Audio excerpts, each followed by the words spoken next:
ఏంటి ఇంకా అలా చూస్తున్నారు? మీ అన్నయ్య కాళ్ళకి దండం పెట్టండి. దాక్షాయణి, వదినా మీరు పక్కన నిలబడండి.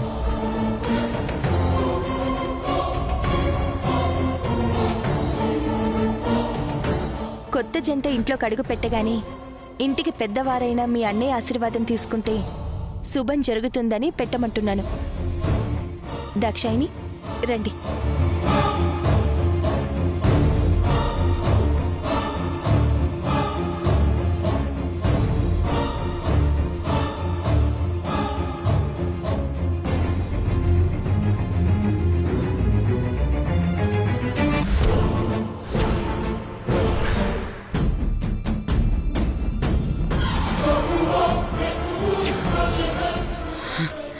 నా చేతులతో రామరాజు కాళ్ళు పట్టిస్తావా?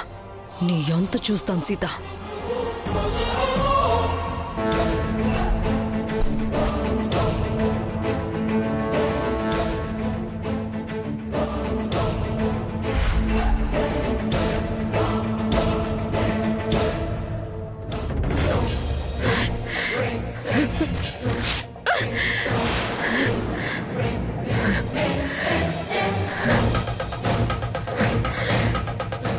రామరాజు కాళ్ళు పట్టుకున్నా నా చేతులు కంటిన దరిద్రం నీళ్లతో కడిగితే పోదు, రక్తంతో శుద్ధి చేయాల్సిందే.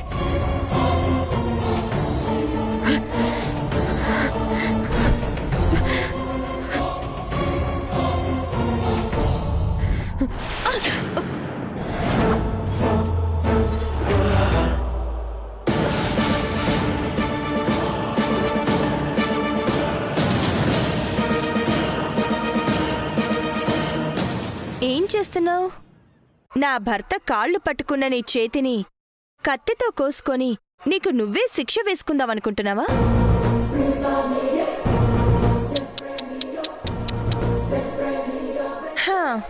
తప్పు దాక్షాయిని. కొత్త కోడలుగా ఈ ఇంటిలో సంతోషపు పన్నీరు చల్లాల్సిన నువ్వు ఇలా రక్తం చిందించాలి అనుకోవడం నీకే అశుభం.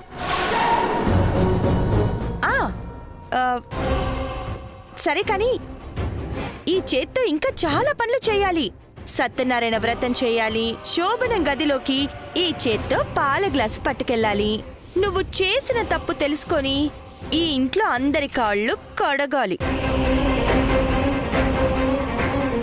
మంచి మనిషి కాళ్ళు పట్టుకున్న నీ చేతుల్ని కళ్ళకద్దుకో. నీకంతా మంచి జరుగుతుంది. నేనేంటో, నా క్యారెక్టర్ ఏంటో, ఏ గోల్తో ఈ ఇంటికొచ్చానో, ఏ పగతో నీ మరిది శంకర్ని పెళ్లి చేసుకున్నానో తెలిసి కూడా నీతులు చెప్తున్నావా సీత? నేను ఈ ఫ్యామిలీని సారీ నీ ఫ్యామిలీని నేను అల్లకల్లోలం చేసి, కల్లో కూడా భయంతో ఉలిక్కి పడేలా చేసి సర్వనాశనం చేస్తాను. దమ్ముంటే ఆపడానికి ట్రై చేయి. ఇప్పటి వరకు పద్ధతిగా కష్టాన్ని గుండెల్లో దాచుకొని సంతోషాన్ని అందరికి పంచుతూ గీత లోపలున్న సీతని మాత్రమే చూసావు దాక్షాయిని. చెడు ఈ ఇంటి కాంపౌండ్ వాల్ దాటి రామరాజు గారి ఫ్యామిలీని నాశనం చెయ్యాలి అనుకుంటే గీత దాటి ఏం చెయ్యడానికైనా తెగిస్తుంది ఈ సీత. మంచి చెప్పులేసుకునే లోపు చెడు ఊరు చుట్టొస్తుంది. నేను వేసే స్టెప్ నీకు అర్థమయ్యేలోపు, ఏం చేయాలని నువ్వు ఆలోచించేలోపు నా వల్ల జరగాల్సిన అనర్థం జరిగిపోతుంది. నేనుండగా నన్ను దాటి రామరాజు గారి ఫ్యామిలీ నీడని కూడా నువ్వు టచ్ చేయలేవు. ఈరోజు అయిష్టంగా నా భర్త కాళ్ళు పట్టుకున్న నీ చేతులతోనే చేసిన తప్పుకి నీకు నువ్వుగా పశ్చాత్తాపడి మీ బావగారి కాళ్ళు పట్టుకొని క్షమించమని అడిగేలా చేస్తాను. ఈ దాక్షాయిని చావనైనా చేస్తుంది, కానీ అలాంటి పని కంఠంలో ఊపిరుండగా చేయదు. నువ్వనుకున్నది అస్సలు జరగదు. ఎందుకు జరగదు?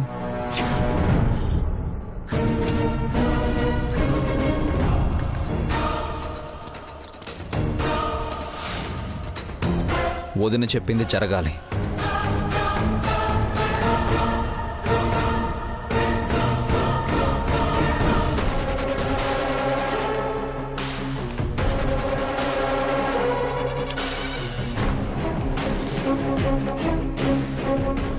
నువ్వు దాక్షానికి ఏం చెప్పావు వదినా?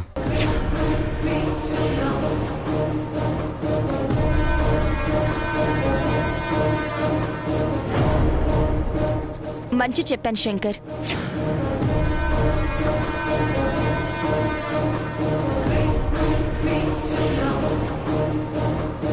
చెడు ఆలోచనలు మానేయమని చెప్పాను.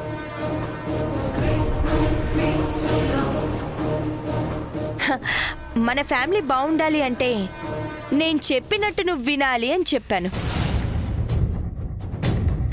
దాక్షాని ఏం చేసింది వదినా? ఏమైనా తప్పుగా ఆలోచించి నీ మనసు బాధ పెట్టిందా?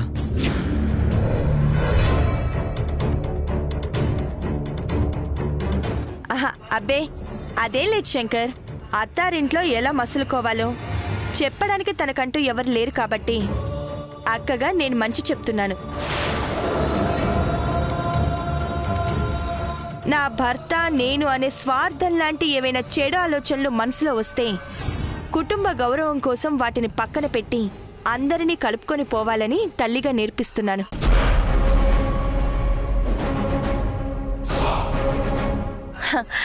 మన ఫ్యామిలీ సంతోషంగా ఉండాలంటే నేను చెప్పినట్టు నడుచుకో, ఏ సమస్య రాదు అని దాక్షాయినికి ధైర్యం చెప్తున్నాను. నువ్వు ఇంత బాగా తనకు చెప్తే నువ్వు అనుకున్నది అస్సలు జరగదని దాక్షాని ఎందుకంటుంది?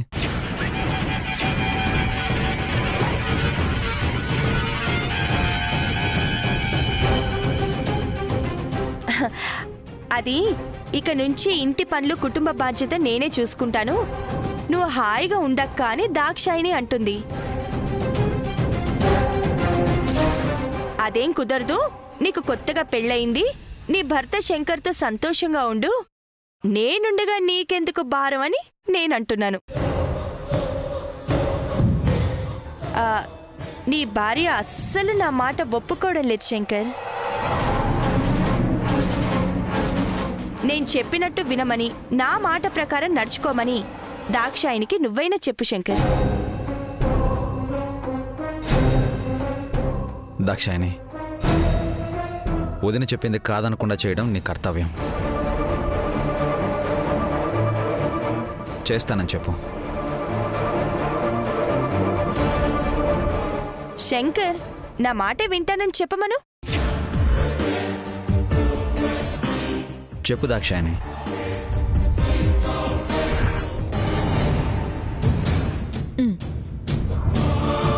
ఇదిగో, నువ్వు వినలేదనుకో అక్కలా కాదు, అత్తల చెవులు మెలేసి వినేలా చేస్తాను.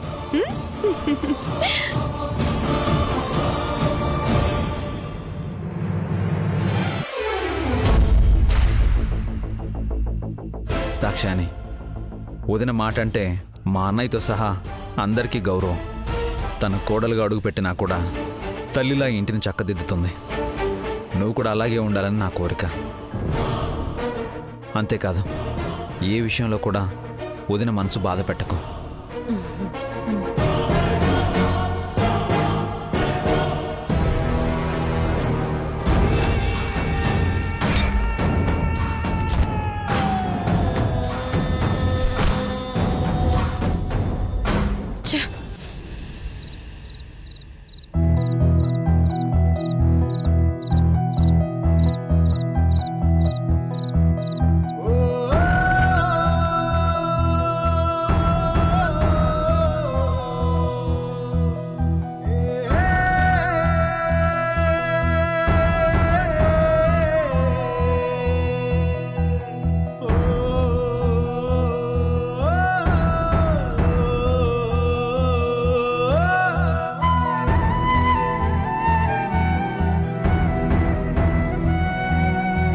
రే నానే, మన ఫ్యామిలీలో జరుగుతున్న ఇన్సిడెంట్స్ని తలుచుకుంటుంటే ఒక పక్క ఆశ్చర్యంగా, ఒక పక్క సంతోషంగానే ఉందిరా.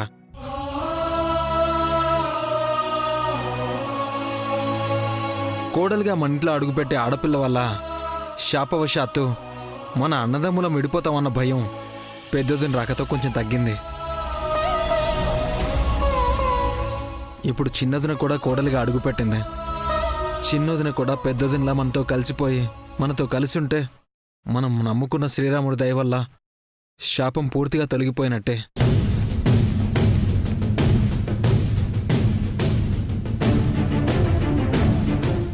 దాక్షాయణి వదిన ఈరోజేగా కోడలుగా అడుగుపెట్టింది. శాపం నిజమై మన అన్నదమ్ములం విడిపోతామేమో నాకు భయంగా ఉందన్నయ్య.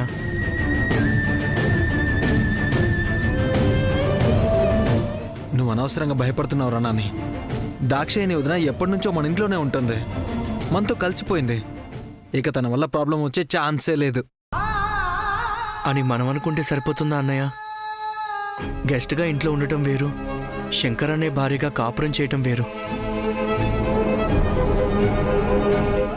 దాక్షాయణి వదిన మంచిదైనా మనకున్న శాపం తన వల్లే నిజమవుతుందేమో అని నాకెందుకో అనిపిస్తుంది అన్నయ్య. నీకెందుకు వచ్చిందిరా అనుమానం?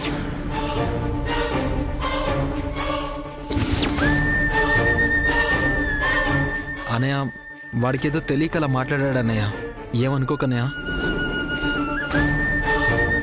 నేను దాక్షాయిని ఇష్టపడ్డాను, పెళ్లి చేసుకున్నాను. కానీ మన శాపం నా భార్య వల్ల నిజం అవుతుందేమో అన్న భయం నాకు కూడా ఉందన్నయ్య. రేయ్ రేయ్, మీరు ఇలా భయపడటంలో తప్పులేదురా. కానీ సంకల్ప బలంతో మనకున్న శాపాన్ని జయించవచ్చు. ఇంట్లో ఏ అపార్థాలు వచ్చినా, ఏ మాట పట్టింపులు వచ్చినా మనందరం ఏ అపోహలకి పోకుండా కూర్చుని మాట్లాడుకుని ప్రాబ్లం సాల్వ్ చేసుకుంటే మనం ఎప్పటికీ విడిపోయే ఛాన్సే ఉండదు. నువ్వు చెప్పేది నిజమే కావచ్చు అన్నయ్య, కానీ ఆడవాళ్ళ వల్ల మనం డిస్కస్ చేసుకునే అవకాశమే లేకపోతే మన పరిస్థితి ఏంటన్నయ్య?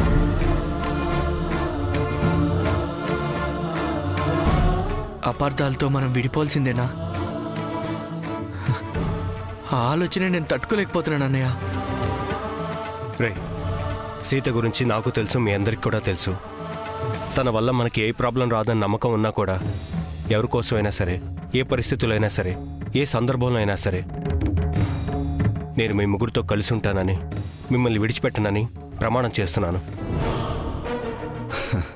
ఎన్ని ఆటంకాలు వచ్చినా మన నలుగురం అన్నదమ్ములం కలిసి ఉండడానికి, మన సంబంధం ఎప్పటికీ ఇలాగే ఉండడానికి ఏమైనా చేస్తానని నేను కూడా మాటిస్తున్నాను.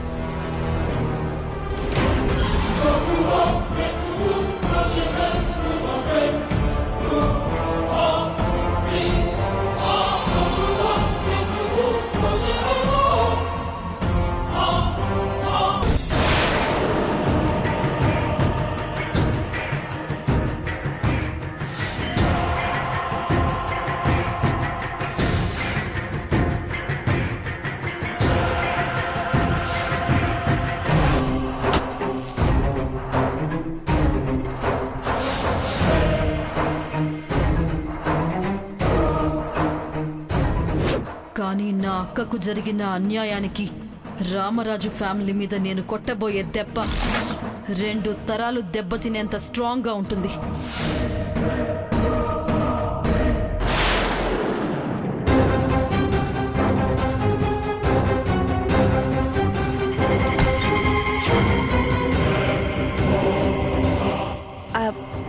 ఎక్కడికి వెళ్ళారండి? మీకోసమే చూస్తున్నాను. ఏవో అనుకోని ఆటంకాలు వచ్చినా కూడా శంకర్ పెళ్లి బాగా జరిగింది కదండి? అవును సీత. ఏమండి, ఇంట్లో శుభకార్యం జరిగి అందరూ సంతోషంగా ఉన్న ఈ టైంలో మీరెందుకండి అలా ఉన్నారు? ఏమైంది? డల్గా ఏం లేని సీత.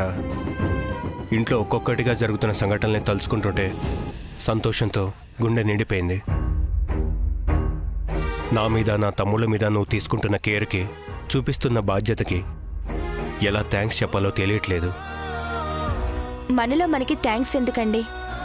బాధ్యత అని మీరే అన్నారు కదా, నేను అదే చేస్తున్నాను.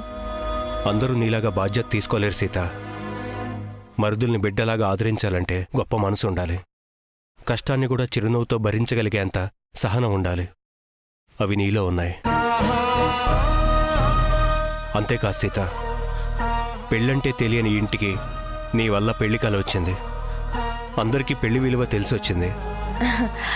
ఏమండి, మీ మాటల్లో అయితే సంతోషం కనిపిస్తుంది, కానీ మీ మనసులో ఏదో తెలియని బాధ ఉందని నాకు అనిపిస్తుంది.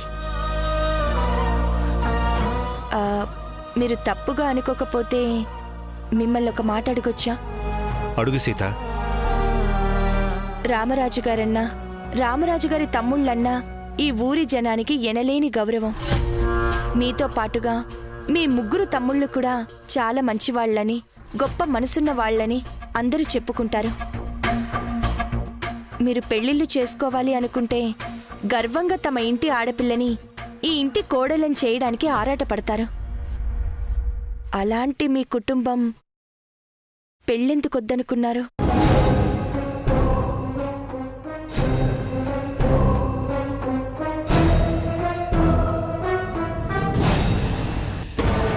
బంధాలని కలిపి వంశాన్ని నిలబెట్టాల్సిన పెళ్లికి ఎందుకు దూరంగా ఉండాలనుకుంటున్నారు?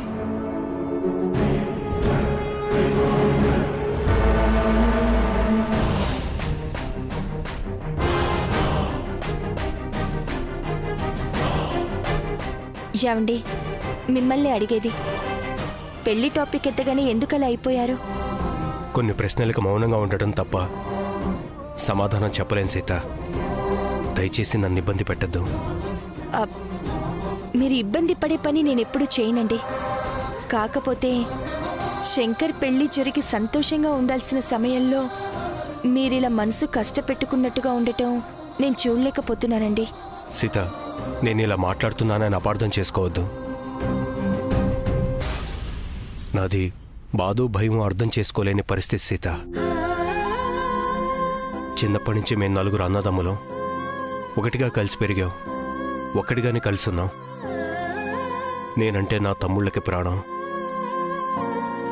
మేం ఒకరికొకరికి దూరంగా ఉండాలన్న ఆలోచన వస్తేనే భయపడేంత బంధాన్ని పెనవేసుకున్నాం. రాముడు అడవికి వెళ్తే అన్నకి నీడలాగా తోడున్న లక్ష్మణుడు లాంటివాడు నా తమ్ముడు శంకర్. రాముడు పాదుకలు పట్టాభిషేకం చేసి అన్నకి గౌరవం ఇచ్చిన భరత శత్రుఘ్నులు లాంటి వాళ్ళు శ్రావణ్ నానీలు. మా రక్త సంబంధం నీటిని కత్తితో కోసేలా ఉండాలి, కానీ ఆనకట్టతో వేరు చేసేలా ఉండకూడదు సీత. మీ మాటల్లోని భావన నాకు అర్థమైందండి. మాట పట్టింపు వచ్చిన సర్దుకొని పోయి కలిసిమెలిసి ఉండే అన్నదమ్ముల మధ్యలోకి ఇంట్లోకి కోడళ్లుగా వచ్చిన వాళ్ళు ఆనకట్టల్లా మారి రక్త సంబంధాలని దూరం చేస్తారేమో అని మీ భయం. ఈ సీత ఉండగా ఈ ఇంట్లో అలాంటి పరిస్థితి రాదండి.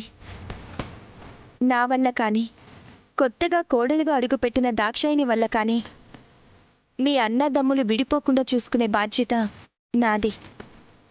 మీ బంధం ఎప్పటికీ ఇలాగే ఉండేలా కాపాడతానని మీకు నేను మాటిస్తున్నానండి.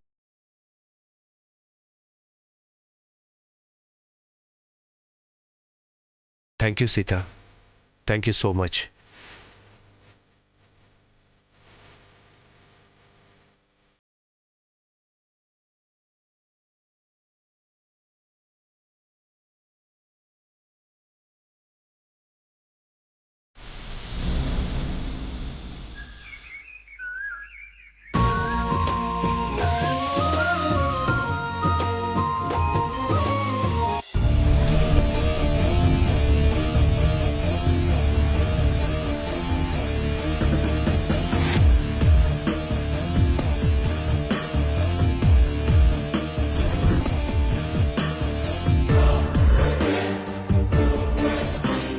రాత్రి నాతో రామరాజు కాళ్ళు పట్టిస్తావా Sita?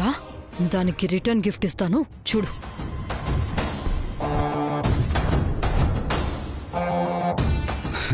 Good morning Dakshayani. Good morning అండి. అబ్బా, ఏమైంది దాక్షాయిని? పెళ్లి అలసట, నిద్ర లేకపోవడం వల్ల కాళ్ళు బాగా లాగేస్తున్నాయండి. నొప్పి భరించలేకపోతున్నాను. నువ్వు కాఫీ తాగు, ఈ లోపు నేను వెళ్ళి టాబ్లెట్స్ తీసుకొస్తాను.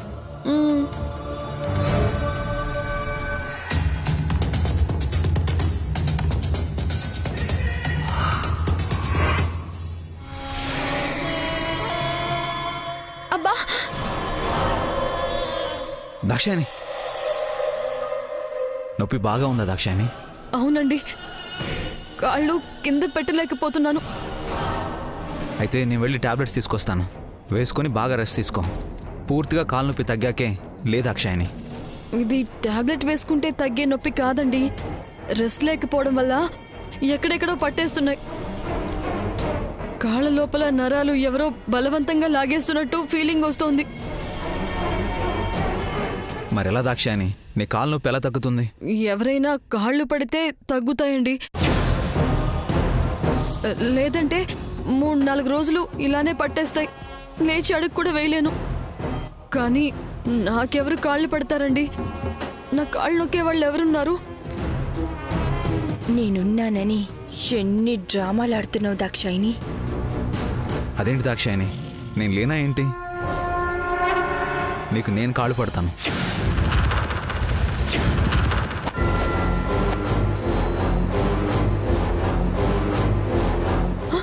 రామరామ, భర్తతో భార్య కాళ్ళు పట్టించుకోవడం అపచారం అండి. భార్య కాళ్ళకి భర్త మొక్కితే అపచారమేమో గాని ఇలాంటప్పుడు కాళ్ళు పట్టడం తప్పేం కాదు. శంకర్ని కాళ్ళు పట్టుకొనివ్వకుండా ఎలా ఆపాలి? ఇది డ్రామాలు ఆడుతుంది. భార్యే భర్తకి పాదసేవ చేయాలి, కానీ ఏ సందర్భంలోనైనా సరే భర్త చేతులు భార్య కాళ్ళు తాకితే కళ్ళు పోతాయండి. ఊరుకో దాక్షాయని, నువ్వు నీ చాదస్తాం. ఏం పర్లేదు, ఇటీవు. అయ్యో వద్దండి, నా మాట వినండి. నా కాళ్ళ నొప్పులు ఎంత ఎక్కువగా ఉన్నా భరించగలనేమో, కానీ మీరు నా కాళ్ళు టచ్ చేయడం నేను భరించలేనండి.